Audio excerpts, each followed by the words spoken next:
Good morning students. Today we will study our worksheet 1 in English grammar. So we will start the poem. Read the following poem and answer the questions that follow. Poem को नीचे दी गई poem को ध्यान से पढ़िए और जो question से पोएम से रिलेटेड जो क्वेश्चंस हैं उन क्वेश्चंस को भी के आंसर्स भी दीजिए. तो we will start the poem. Let's go. Let's play and sweat it away. चलो खेलते हैं और इन सब परेशानियों को जो हमारे जीवन में है इन सभी परेशानियों को स्वेट मीन्स पसीनों के माध्यम से अवे मीन्स दूर करते हैं. So let's start the poem. Mind is straight and tense, there is darkness before the eyes, ache in the back and head in immense. It appears we are nearing demise. Let's play and sweat it away. Mind is stressed and tensed. हमारा मन बहुत ही तनावपूर्ण में है और बहुत ही disturbed है, बहुत परेशान है. There is darkness before the eyes. आँखों के सामने अंधेरा सा छाया रहता है. Ache in the back and neck in demise. और हमारे बैक में और हमारे हेड में यानी सिर में बहुत ज़्यादा ना ग्रेट मैनर ना प्लेंटी मैनर हम बोल सकते हैं. बहुत ही ज़्यादा मात्रा में हमारे बहुत अत्यधिक दर्द रहता है. It appears we are nearing demise. और हम लगातार मृत्यु के नज़दीक जाते जा रहे हैं. Let's play and sweat it away.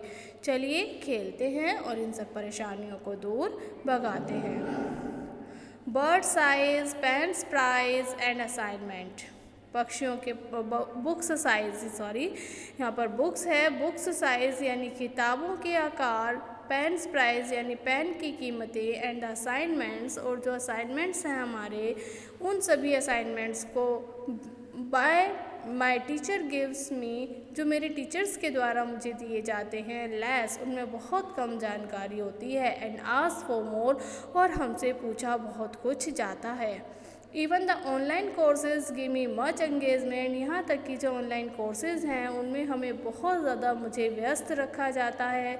My parents से और मेरे पेरेंट्स मुझसे कहते हैं I need to studies galore कि मुझे बहुत ही ज़्यादा स्टडी करने की आवश्यकता है. Galore means in a plenty manner.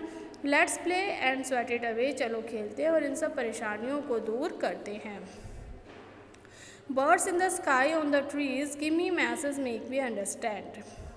अब आकाश में पेड़ों के ऊपर आकाश में जो पक्षी हैं वो भी मुझे समझदार बनने का संदेश देते हैं और मुझे खेलने के लिए देते हैं और मुझे पसीना बहाने के लिए कहते हैं. ठीक उसी प्रकार जिस प्रकार मधुमक्खियाँ करती हैं. But my life is mean for work and ओबे कमांड. लेकिन मेरे जीवन का उद्देश्य क्या है? मेरे जीवन का मतलब तो क्या है? बड़ों का आदेश मानना और उनका काम करने से है. Let's play and sweat it away. चलो खेलते हैं और इन सब परेशानियों को दूर करते हैं. Vedas teachers, Bible preachers, Quran has a message to ponder. Vedas you know there are 4 Vedas of us like Rigved, Samved, Yajurved and Atharved. Okay. तो वेदास टीचर्स वेदास हमें सिखाते हैं, बाइबल हमें उपदेश देते हैं, कुरान हमें सोचने का संदेश देते हैं. There is no enjoyment in Christmas. Christmas पर तो मानो अब कोई इन्जॉय ही नहीं करता है. If we have to work हमें तो सिर्फ काम करना पड़ता है. एंड ओबे अवरली ऑर्डर्स और केवल आदेशों का पालन करना होता है. Let's play and sweat every stress away. चलो खेलते हैं और हर एक परेशानी को दूर भगाते हैं. Sports teachers work hard and together. Sports हमें सिखाते हैं कठिन परिश्रम करने वाला और एक साथ काम करने वाला. We learn competition and forget envy. हम प्रतियोगिताओं को जीतना सीखते हैं स्पोर्ट्स के माध्यम से और शत्रुता को भूल जाते हैं. इट इज़ मीट यह सब किसके लिए? इन सब का मतलब किसके लिए होता है? किससे होता है? For brother mother and father के लिए होता है. यस हाँ. Game teachers camaraderie. Camaraderie means brotherhood, भाईचारा. यानी स्पोर्ट्स हमें गेम्स हमें ब्रदरहुड सिखाते हैं, भाईचारा के बारे में सिखाते हैं, नॉट एनिमी ना कि शत्रुता के बारे में.